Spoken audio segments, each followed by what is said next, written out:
Ok. Pessoal, página 35 do livro de Ciências.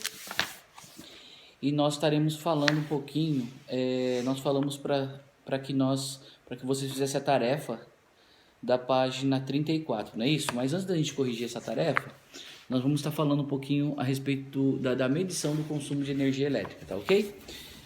Ciências, logicamente, mas de alguma forma ou de outra acaba entrando um pouco de matemática, nós estaremos falando sobre o assunto, tá ok? Eu vou estar lendo aqui que vocês me acompanhem. Você já observou que em quase todos os aparelhos elétricos, como ferro de passagem, geladeira, lâmpada, televisão, aparelho de som, existem em geral na parte de trás chapinhas ou impressos do fabricante, que contém informações sobre o aparelho? A foto abaixo mostra um exemplo. Então aqui, nós temos aqui 115 volts, de 50 a 60 Hz, 300 watts, não é isso? Além de identificações do produto ou da marca, existem também algumas especificações técnicas. Em geral, os números são acompanhados de símbolos ou letras, como V, que é volt, HZ, Hertz, e A, né? O A também significa ampere, né? E o W, que é watt em si, né? Entre outros em si. Eles representam unidades de medidas, tá? Que demonstram, logicamente, que algumas grandezas elétricas, características do aparelho ou da rede elétrica em que deve ser ligado. Geralmente não damos atenção a esses códigos, mas eles podem ser bastante úteis. Veja, por exemplo, veja o exemplo da voltagem ou tensão e da potência, que na chapinha da ilustração corresponde a 115 volts e 300 watts. Para que servem essas informações? A voltagem ou tensão é especificado, chamada tensão nominal, é a da rede elétrica, da tomada, em que o aparelho funciona adequadamente, 115 volts, nesse exemplo. As redes elétricas das nossas casas ou qualquer outro lugar podem ser de 110, aqui no Japão no caso é 100, tá? É 100 volts. Outros valores próximos com 115, 120, 127 ou de 220. Né? Você já deve saber que se ligarmos um aparelho fabricado para funcionar em 110 numa tomada de 220, ele vai o quê? Pifar, né? Isso aí vocês já sabem, né? Então aqui, e uma tomada de 110, ele não funciona adequadamente. Uma lâmpada vai ter o seu brilho bem mais fraco. Daí a importância de conhecermos a tensão nominal de um aparelho e da tomada onde vamos ligá-lo. A potência nesse exemplo é de 300 watts. É uma característica do aparelho e corresponde à quantidade de energia usada pelo aparelho a cada segundo. O consumo de energia de um aparelho elétrico de 300 watts, por exemplo, durante uma hora de funcionamento é de 300 watts hora. Se ele ficar ligado em média 2 horas por dia, irá consumir 600 watts hora, né? 2 horas vezes 300 watts por dia. Em um mês de 30 dias consumirá 30 vezes isso, ou seja, 18.000 watts ou 18 quilowatts, né? Então aqui, o quilowatt-hora aqui, é a unidade de energia que vem nas contas de luz correspondente a 1.000 watts por hora em si, tá? Então é uma forma de cálculo em si, tá ok? Logicamente são vários tipos de aparelho. Esse número 4 aqui a gente vai estar fazendo junto aqui, tá bom? Né? Eu vou estar demonstrando para vocês que todo aparelho ele tem a média de consumo, tá? E aí que fala assim, como economizar? Aí nós estaremos falando um pouquinho aqui, Se você repetir o que fez na atividade 4, para todos os aparelhos elétricos que utiliza em sua casa, somando tudo, obterá um valor aproximado, uma estimativa da energia mensal consumida, justamente aquele valor que vem nas contas de luz. Esse procedimento pode ser muito útil para ajudar você e a sua família a economizar energia. Observando onde gasta mais, quanto economiza se excluir um aparelho, reduzir o tempo de uso ou substituí-lo por outro de menor potência. As continhas não são muito difíceis. O mais difícil é decidir o que tirar ou desligar, principalmente quando o que se consome já é pouco ou quando realmente se precisa do que se usa. Né? Se quiser fazer esse exercício aqui, estimar o consumo total de um mês em sua residência, observe o exemplo da tabela abaixo, que apresenta uma distribuição do consumo mínimo mensal de energia elétrica em um domicílio brasileiro, habitado por 5 pessoas, com 2 quartos, sala, cozinha. Aqui, na realidade, é um exemplo aqui, a tabelinha abaixo.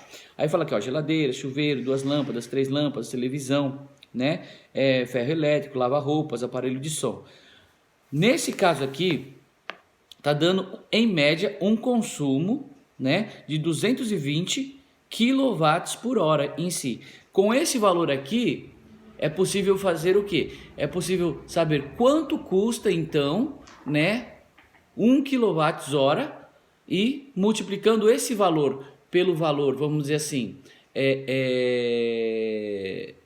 que é cobrado por 1 quilo, né? Ou seja, 1000 watts por hora, então é possível você fazer uma estimativa de quanto veio a conta. Aí você fala assim, mas por que isso é importante? Na realidade, pessoal, como nós falamos ontem em si, nós temos diversos tipos de formas do que? De energia, né? Desde a termoelétrica, que é utilizada às vezes a queima de combustível, ou seja, de carvão mineral, né? Ou também de combustíveis fósseis como petróleo, né? Diesel, né? Hoje em dia também fala a respeito do biodiesel, né? Que também é utilizado, ou biocombustível, né? Que, ou seja, através, por exemplo, da cana de açúcar que produz o etanol, ou seja, o álcool, né? É possível também vamos dizer assim, ter um combustível que seja o que? Bio, ou seja, que a natureza ela repõe. Nós também temos a energia eólica, que é a energia obtida através dos ventos, né, que rodam turbinas gigantescas. E também nós temos o que? Nós temos um exemplo de energia solar, né, que é obtida através da transferência, né, dos raios solares. E também nós temos o que? A hidrelétrica, né? Que através também ou seja, da força das águas que giram turbinas, né? Essas turbinas, elas girando, ela promove o que? A produção de energia elétrica. Também temos o que? A energia nuclear, não é verdade? Que é através do refinamento do que? Ou seja, o urânio, né? Que são barras que são mergulhadas, então, e uma vez que a água em si ela é aquecida, né? Por esta presença, ela cria-se pressão dentro de um tanque e esse tanque, então, ele faz com que as turbinas girem. Basicamente, como que é o funcionamento, vamos dizer assim, né? Para que um motor ou um gerador, então, ele funcione. Assim como eu falei para vocês, deixa eu tentar demonstrar para vocês aqui, é o que nós chamamos o quê? De campo magnético, né?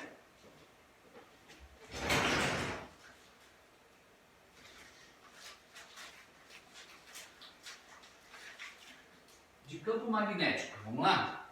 Como que funciona isso, professor? O campo magnético, na realidade, nós temos o que? Nós temos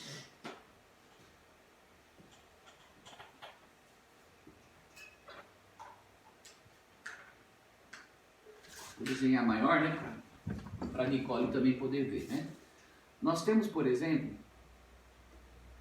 um ímã que ele logicamente tem a sua espessura, né? E ele é colocado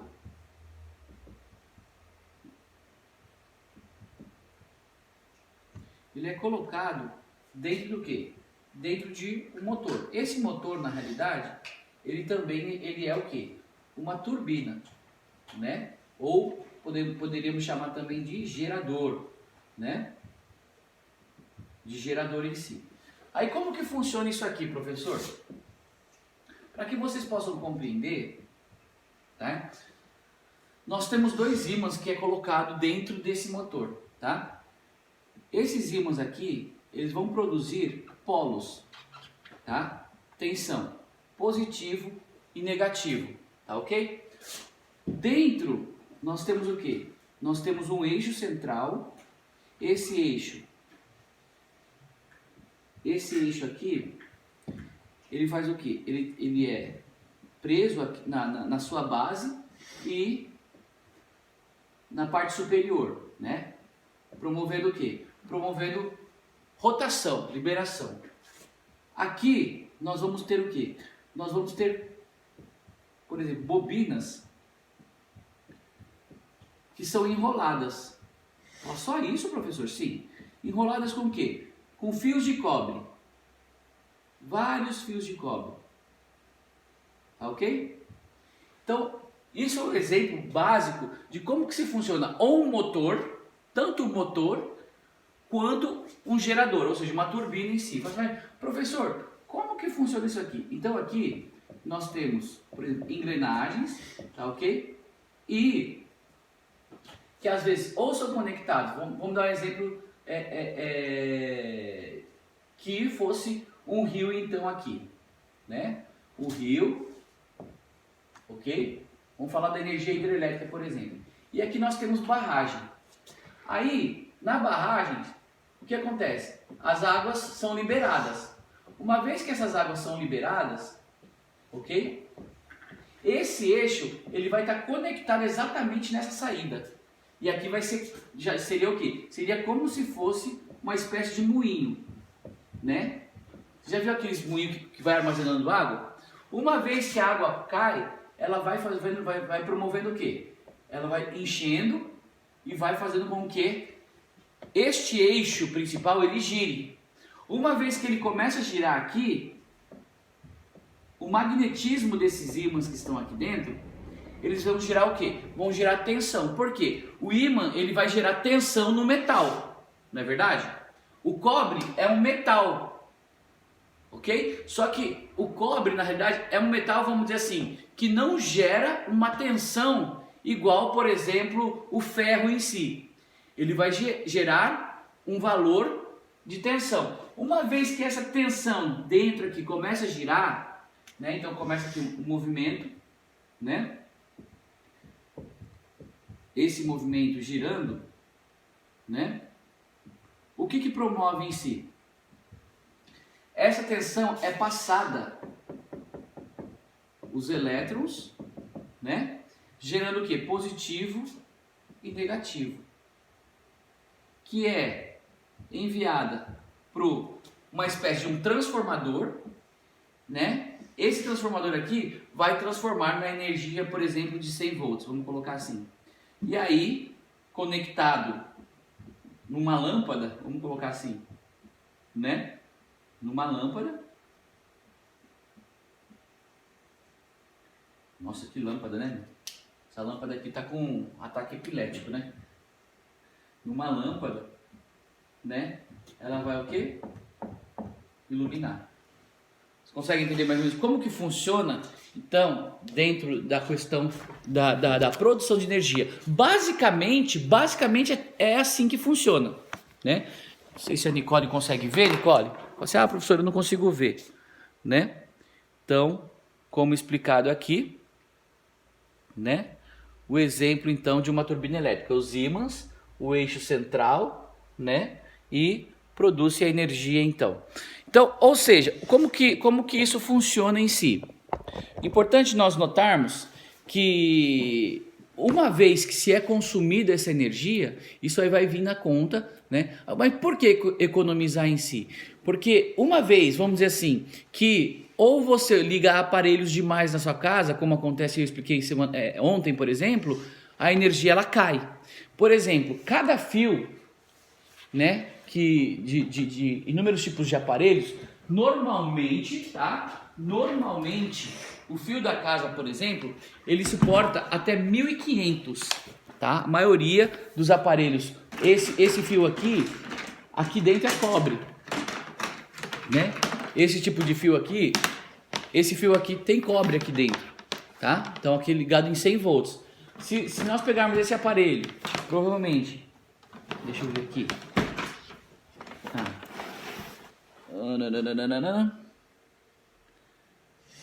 Deve ter algumas especificações aqui.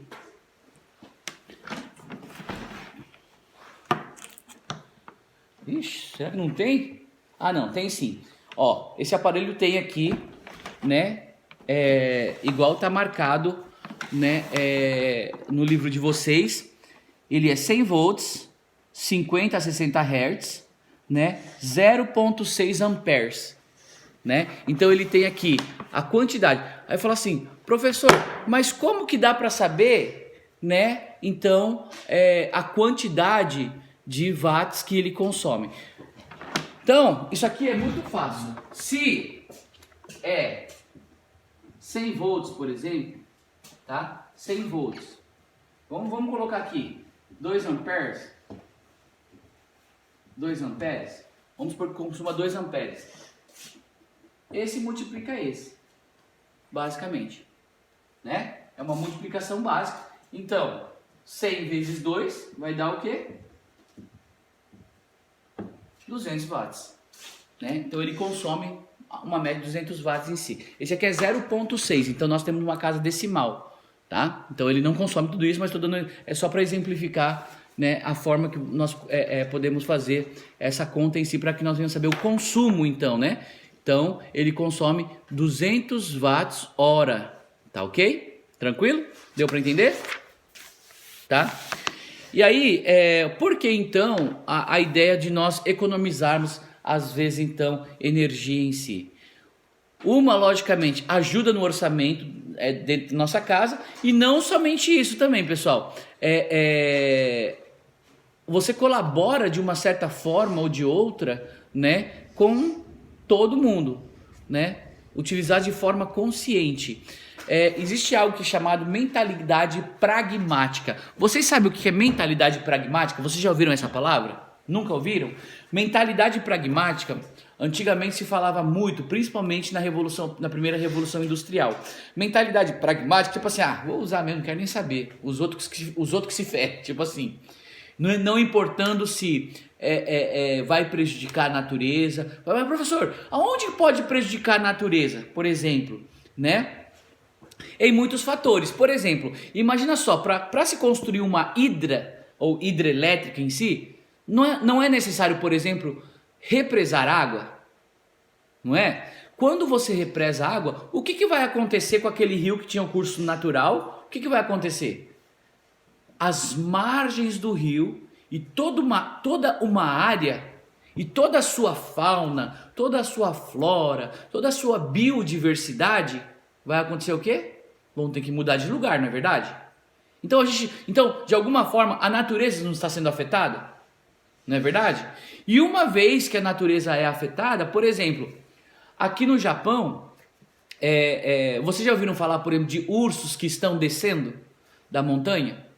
Apareceu urso na cidade tal e não sei o que lá. Nunca chegaram a ver esse tipo de notícia na televisão? Não? Acontece de vez em quando. Por exemplo,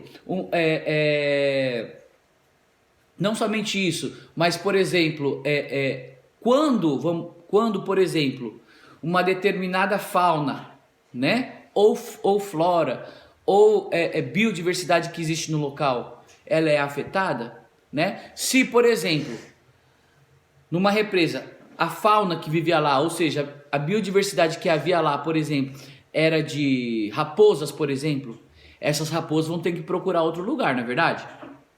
Por exemplo, se no Amazonas, que nós comentamos, por exemplo, que começou o plantio de uma só espécie de cultura. Quando fala cultura, dentro da agricultura, por exemplo, plantação de soja. Então, tinha que desmatar absolutamente todas as árvores, ou seja, todos os animais que estavam ali, toda a biodiversidade teve que abrir espaço para quê?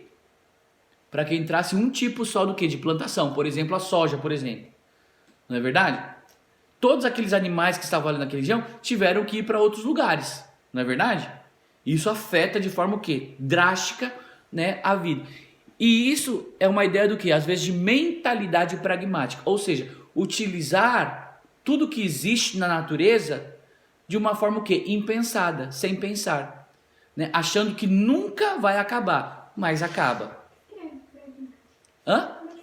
Pragmático? Mentalidade pragmática se escreve assim, vou apagar aqui.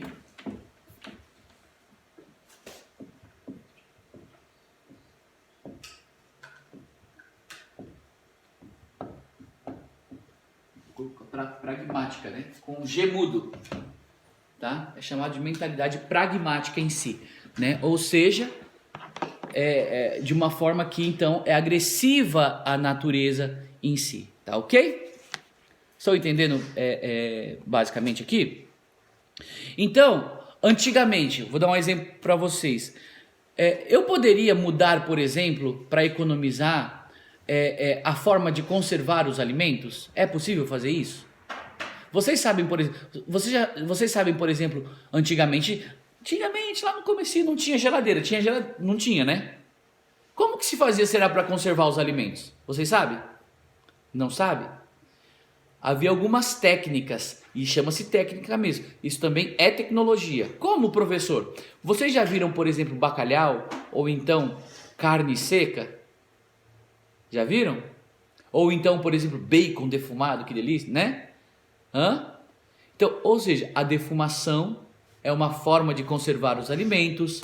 Por exemplo, o que mais? Salgar a carne, coloca bastante sal, tal. O que vai acontecer? Aquele líquido que está dentro daquela carne, ela desidrata, né? Ela fica seca, por isso chama-se carne seca, porque não tem líquido. Não tendo líquido dentro da carne, o que acontece? Ela se conserva, e o sal ajuda a conservar, né? Aí, a mãe de vocês ou o pai de vocês já prepararam, por exemplo, carne seca? Ou então um bacalhau, por exemplo? O que eles fazem, por exemplo? Tem que pegar e colocar na água, tirar todo aquele sal primeiro, né? A carne estava toda sequinha lá, ela volta, não é isso? Por quê? Porque ela hidrata novamente. Vocês já tem aqui no Japão tem muitas coisas desidratadas. Vocês já viram, por exemplo? Outra maneira, açúcar. Ah, açúcar também. Vocês já viram, por exemplo, manga, né? Desidratada? Ou então banana desidratada, né? Banana chips, por exemplo, né? Tem vários tipos de formas, vamos dizer assim, que se conserva o alimento por mais tempo. Antigamente, por exemplo, uma das formas de se conservar como não havia geladeira, é o óleo, por exemplo, a banha, né? Então se matava um porco inteiro. Já pensou ter que comer um porco inteiro num dia só? O que eles faziam? Eles pegavam a banha do porco, né? Colocavam ali, né? No caldeirão, esquentava aquilo, fervia as carnes também, tal, tudo. E aí o que acontece? Na hora que a banha começa a esfriar, ela fica toda branquinha, parecendo uma manteiga, assim, vocês já viram? Né? E aí deixava a carne lá dentro, né? Aí o que acontecia? Conservava também, né? Então, existem técnicas, vamos dizer assim, e não somente isso, vinagre, por exemplo. Vocês gostam, por exemplo, de picles, por exemplo, ou então azeitona, né? São meios de conserva. A azeitona, por exemplo, fica quanto tempo lá na prateleira? Né? Fica bastante tempo, não é verdade? Se não for exposta ao ar, né? As condições, estiver lá fechadinho, lacrado, tudo mais e tal, a retirada do ar também, o vácuo, também é uma forma também de não permitir que os alimentos se estraguem. Então, ou seja, existem inúmeras formas, vamos dizer assim, que nós poderíamos utilizar para o quê? Para, às vezes, falar assim, mas professor, mas a geladeira consome tanto assim? A questão da geladeira é o que nós chamamos de troca térmica. O que é troca térmica? Vocês sabem? Por exemplo, tem gente que pega o ar-condicionado e está morrendo de frio. Aí o que ele pega e faz? Vai lá e coloca lá no 31, né? Já viram isso tipo de coisa? Então, até o ambiente todo chegar no 31, o ar-condicionado, ele vai trabalhar na potência máxima. Será que ele vai chegar no 31? Muitas vezes não. Por quê? Porque no ar-condicionado tem uma parte tecnológica que chama termostato, ou seja, ele controla. Então você colocou 23 graus, a temperatura vai chegar, por exemplo, até 23 graus e vai se estabilizar. Ou seja, a potência, aquela força toda que estava sendo utilizada no começo, ela vai se estabilizar e vai consumir menos energia. Agora, o problema é quando acontece a troca térmica. Abriu a porta, o ar quente ele vaza, entra o ar frio, não é verdade? O que acontece? Novamente o ar-condicionado, o termostato acusou que estava 18 graus, ele então tem que trabalhar mais forte. Então, na realidade, o ar-condicionado ele vai trabalhar até regular a temperatura. Então, não faz diferença você colocar no mínimo ou no máximo. Não, professor, não. Por quê? Porque independentemente, enquanto ele não atingir aquela temperatura, ele vai trabalhar de forma máxima. Uma vez que atingiu, ele estabiliza. Né? Então são formas que às vezes as pessoas pensam e agem de forma errada, gastando às vezes mais energia, né, do que necessita. Por exemplo, igual eu comentei com vocês, né? O caso, por exemplo, de tecnologias. Eu falei, por exemplo, o quê? Da alavanca, né? Então, a alavanca é um exemplo. Por exemplo, você já viu gente que gosta de carregar bastante peso, mas vai fazer compra e carrega aquele monte de peso? Não é mais fácil às vezes colocar no carrinho e levar? Não é mais fácil? Mas tem gente que gosta disso. Eu não estou reclamando dessa questão. Eu, na realidade, eu vou procurar sempre uma maneira mais fácil de fazer as coisas, né? É por isso que nós temos o quê? Raciocínio, inteligência, para que nós possamos o quê? Trabalhar em cima de todas as coisas em si, ok? Tá. Aí nós vemos aqui as técnicas de conservação, né? E aí tem açúcar, tantas outras coisas, tá ok? E, logicamente, na página 40 agora, fala aqui, ó, e a saúde, como fica? Então, nós sabemos que hoje, tá? Os alimentos não são conservados somente